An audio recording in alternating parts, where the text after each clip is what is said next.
Bonjour et Boker Tov, nous allons étudier aujourd'hui le Sheni, deuxième montée de Parashat Korach, dans le cadre du Bet Hamidrash Hillel, Bet Hamidrash fondé à la mémoire du Rav Hillel Pevzner Zichrono Livracha. Notre étude commence aujourd'hui au Perek Tet Zayin, 16e chapitre du livre de Bamidbar, Pasuk Yud Dalet, verset 14. Donc, Moshe Rabbeinu est face à une révolte menée par Korach et par deux autres hommes, principalement Datan et Aviram. D'ailleurs, on remarquera que au début de la paracha, on nous parle d'un certain On Ben Pelet, qui puis rapidement n'apparaît plus dans la paracha. On sait très bien que le Midrash dit que On Ben Pelet a été sauvé par sa femme, qui lui a déconseillé de suivre cette révolte et qui a fait en sorte que les gens qui sont venus pour l'attirer à cela partent en découvrant sa chevelure, mais ceci est un Midrash. En tout cas, le chef, c'est Korach, mais Datan et Aviram jouent un rôle très très important. On a vu hier que Moshe Rabbeinu cherche à les convoquer pour entamer une conciliation. Rachid nous a dit, de là on apprend qu'il ne faut pas rester en histoire avec quelqu'un, essayer de trouver conciliation, et eux, ils refusent. Et d'ailleurs, il faudrait d'abord étudier notre pasouk, puis revenir sur leurs paroles pour voir à combien ils étaient malhonnêtes dans leur manière d'appréhender ce qu'il reprochait à Moshe Rabbeinu. Donc regardons Pasuk Yud Dalet, verset 14. Aflo, même non, c'est-à-dire aussi non.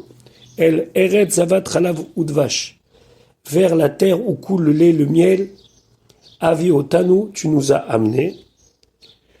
Vatiten Lanu, et tu nous as donné Nachalat Sade Vacharem, un héritage, une parcelle de champs ou de vignes. Et là, il faudra ne pas oublier qu'au début du passouk, il y a une négation.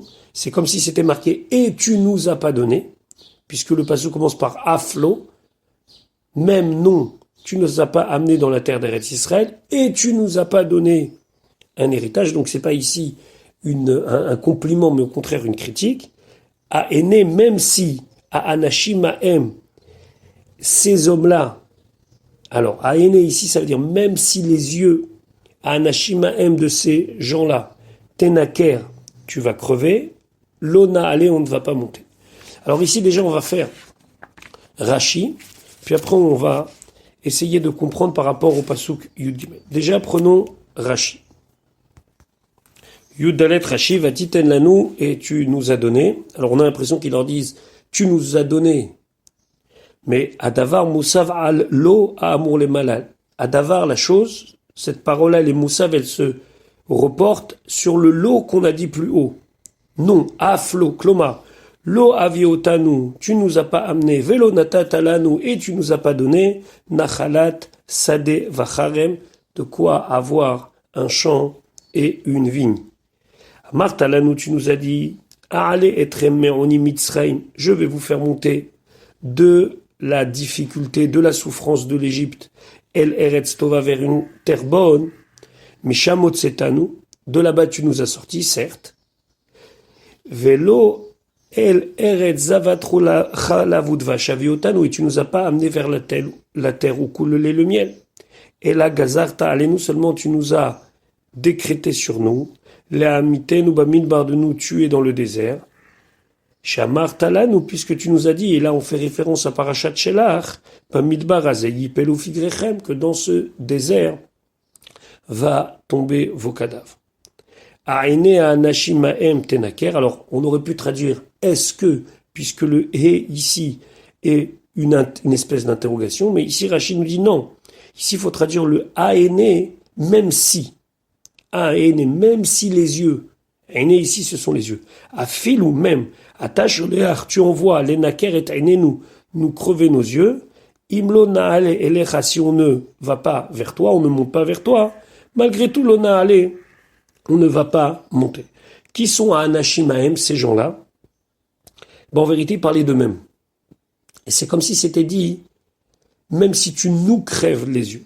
Seulement pourquoi ils ont dit si tu crèves les yeux d'autres personnes, qui Adam a tolé, qui lilato bachavero, comme quelqu'un qui dit ces paroles de malédiction, ces mauvaises paroles sur quelqu'un d'autre, pour ne pas les dire sur lui-même. Alors, il y a d'autres commentateurs que Rashi qui disent que Anashim Ahem, c'est d'autres personnes, ils ne désignaient pas eux-mêmes, Par exemple, il y a un des commentateurs qui dit que Anashimahem, ce sont les peuples qui habitent en Eretz Kenan, en disant même si tu leur crèves les yeux et qu'ils sont aveugles, on ne pourra jamais les vaincre. Donc à Anashim, à M, ce sont les gens d'Eretz Israël. Et il y a d'autres commentateurs qui veulent dire que par exemple c'est Moshe et Aaron. En tout cas, selon Rashi, ils parlaient d'eux-mêmes et ils désignaient d'autres pour ne pas dire de mauvaises paroles sur eux-mêmes. Alors, il faut faire une analyse entre le Pasuk Yud Gimel et le Pasuk Yud Dalet. Parce que dans le Pasuk Yud Gimel, on nous dit Eretz Zavatra la Vache, et dans le Pasuk Yud Dalet, on nous dit Eretz Zavatra la Vache. Alors, si on reprend le Pasuk Yud Gimel, voilà ce que disent Datan Vaviram. Ameat, est-ce que c'est une petite chose qui est l'étanou car tu nous as fait monter? Et là, vous voyez que c'est pas marqué El Eretz Zavatra la Vache, mais c'est marqué Me Eretz Zavatra la Vache. Alors que ici, c'est marqué Ve'aflo El Eretz Zavatra la Vache. Quelle est la différence? Alors là, et on n'a pas souligné ça dans le cours du Rishon pour pouvoir faire cette analyse de texte, c'est qu'en vérité, dans le Pasuk Yud Gimel, ils désignent la terre d'Égypte comme la terre où coule le lait et le miel. Et ils disent, Amat, est-ce que c'est une petite chose que déjà, qui est l'Itanou, tu nous as fait monter, mais Eretz Zavatra la Vache, d'une terre où coule le lait et le miel. Et ici, ils désignent l'Égypte. Et après, ils continuent dans le Pasuk Yud Dalet, Aflo el Eretz Zavatra la Vache, et tu nous as même pas amené vers une terre où coule le lait et le miel. Et là, il désigne Eretz Israël. En tout cas, réaction de Moshe au Pasuk Tetvav, Vaïchar les Moshe Meod. Moshe a eu énormément de peine. Ici, c'est pas une colère, c'est pas Vaïcharaf, mais c'est de la peine. Vayomer al Hashem, et il a dit à Hashem, Al tefen el minchatam, ne te retourne pas vers leur mincha. Alors ici, on pourrait traduire oblation, mais ici, comme on ne parle pas d'oblation, on est obligé de dire minchatam, leur cadeau, leur offrande. Et là, Moshe Rabbeinu se justifie en disant Lo chamor echad mehem, pas un âne de eux, nasati, j'ai pris, velo areoti, et je n'ai pas fait de mal, et achad mehem, à l'un d'entre eux. Ici, le Rachaim explique que Moshe Rabbeinu a peur. A peur de quoi? A peur du mérite. On ne peut pas dire qu'il n'y a pas une personne qui ne soit pas méritante. Alors Moshe Rabbeinu est obligé de prier pour dire que même s'ils ont des srouillottes, des mérites, que ces mérites ne soient pas ici décomptés pour que, par exemple, les kétorètes qui vont être amenés par Datan Vaviran vont être acceptés. Et là, ça va encore plus troubler le jeu, entre guillemets, puisqu'on ne saura pas où est la vérité. Donc, Moshe Rabbeinu, il dit, s'il te plaît, Hachem, ne te retourne pas vers leur offrande. Rashi Vaïchar les Moshe Meod, et là, Rashi dit, Nitsta'er ad lim'od. Il a eu beaucoup de peine. Al tefen el minchatan, les filles pshuto, selon le sens simple, c'est quel mincha ici? Ha ketoret, ce sont les ketoret chez em makrivim lefanecha machar, qu'ils vont approcher devant toi demain. Al tefen alehem, ne te retourne pas vers elle. Vers Midrash Omer, le Midrash il dit non. Yodé ani, je sais, chez yesh lahem chelek betmide tzibur, qu'ils ont une part dans le tamid communautaire. Avchelkan lo yekubal lefanecha leratzon, alors que leur part ne soit pas acceptée, leur part dans le tamid perpétuel ne soit pas acceptée. Tanichenu haesh velo tochalenu, que le feu laisse le korban de demain matin et qu'il ne soit pas consumé. Et donc, ce sera un signe communautaire qu'il y a un problème. Maintenant, Rashi revient sur lo chamor echad mehem nasati. Déjà, ici on parle de quelque chose de particulier. Pourquoi? Parce que si on voulait nous dire j'ai pas pris d'animal, on nous aurait pas dit sous cette forme-là. On n'aurait pas dit lo chamor echad mehem nasati. Certains commentateurs disent qu'il faut ici dire comme ça. Lo chamor ni an echad mehem nasati, un d'entre eux j'ai porté. Comme pour dire qu'on parle ici d'un âne particulier. Et donc Rashi dit lo chamoro shel echad mehem natalti, je n'ai pas pris l'âne de l'un d'entre eux. Afilou keshalarti mi Midian le Mitzrayim, même quand je suis parti de Midian, où on se rappelle que Moshe Rabbeinu a pris de Sipora et ses deux enfants pour se rendre en Eretz Mitzrayim suite à l'appel de Dieu. Virkafti et ishti ve'et banai hal hachamor, et j'ai mis ma femme et mes enfants sur l'âne. Vehayali litol oto hachamor mishelaim, et j'aurais pu leur facturer, entre guillemets, leur prendre un âne de chez eux. Lo natalti ela micheli. Je n'ai pris que le mien. Rashi continue, Vetargum onkelos, la traduction d'araméen de onkelos de Nasati, c'est shecharit. Shecharit, ça voudrait dire que j'ai pris comme un cherem, vous savez, comme si c'était obligatoire de lui donner, comme une confiscation militaire ou bien quelque chose comme ça. Donc shecharit, ça veut dire j'ai pas confisqué de force. Lachon arami kach nikret angaria shel melech. En araméen, comme ça on apprend lorsque une propriété est prise pour le roi, lorsque c'est réquisitionné. Ici, Moshe Rabbeinu dit j'ai rien réquisitionné pour mes propres besoins. Pasuk Tetzain. Vayomer Moshe el Korach, Moshe a dit à Korach, Ata toi vechol adatecha, et toute ton assemblée, donc les 250 personnes, Heyu lifne Hashem, soyez devant Dieu, ça veut dire présentez-vous. Le Rachaim, il leur a dit préparez-vous, soyez bigdusha uftahara, des gens purs et saints pour que Akadosh Baruch Hu puisse apparaître. Ata toi, Vahem et eux, Ve Aaron et Aaron, Machar demain. Vahem c'est qui? C'est Adatecha, donc ton assemblée. Donc on a vu dans le Pasuk Vav que Moshe dit Zot asulachem, voilà ce que vous allez faire. Vous allez prendre Kechu lachem martot Korach. Le lendemain, va yomer Moshe el Korach, Ata vechol adatecha, et il leur dit, ça c'est le Pasuk Yudzain, n'oubliez pas de prendre Ish Martato. Pourquoi on a besoin de le répéter? On le sait très bien. Puisqu'on a interrompu le récit, on reprend donc les bases du récit pour comprendre qu'est-ce que Moshe Rabbeinu a demandé à Korach. Pasuk Yudzain.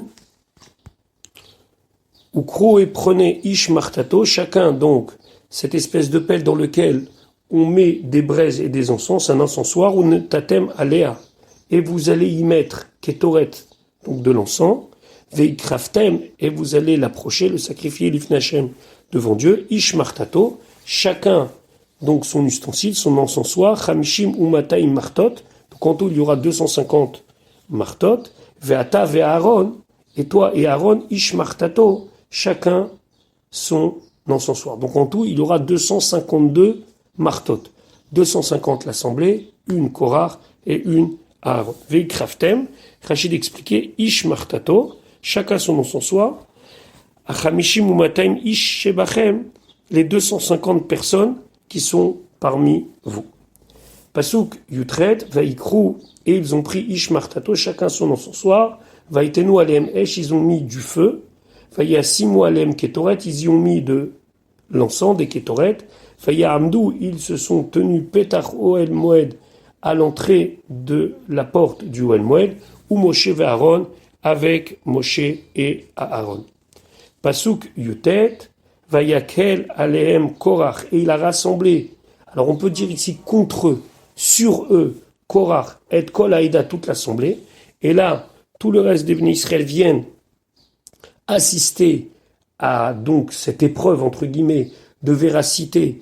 Est-ce que Moshe Rabbeinu a bien fait de nommer son frère ou pas? Puisque je vous rappelle qu'au début, c'était simplement une révolte contre Elitzaphan ben Uziel et sa nomination en tant que Nassi Lifnei Kat, mais petit à petit, Korach a fait glisser ça et a remis en cause la Keuna, la prêtrise de Aaron. Donc, Vayakel, Aleem Korach et Kol Haïda. Donc ici, on précise bien toute l'assemblée.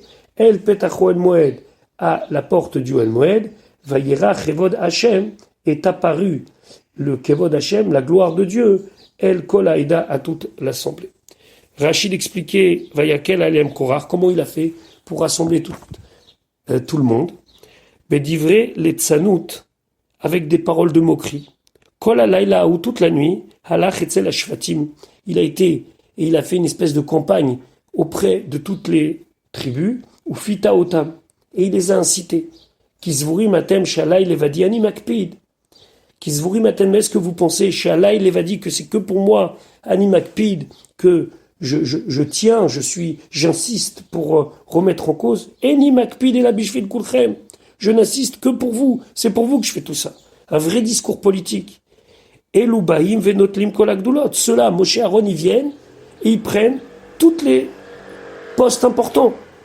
Lohama al-Khout, lui il est le roi. Ou la Hachiva Keuna, son frère la prêtrise. At Shenit Patou Kulam, jusqu'à que tous ont été convaincus par ces belles paroles de politique. Et donc ils se sont rassemblés et ils sont venus assister à la cérémonie, entre guillemets, des martot. Et là, Vayera Kevod Hashem, la gloire de Dieu, le Kevod Hashem, l'honneur de Dieu s'est montré. Comment Ba Behamoud Hanan, il est venu avec une colonne de nuée. Voilà pour aujourd'hui. Be'ezrat Hashem, on se retrouve demain pour l'étude de la suite de notre paracha. Je vous souhaite une bonne journée. Be'ezrat Hashem, à demain.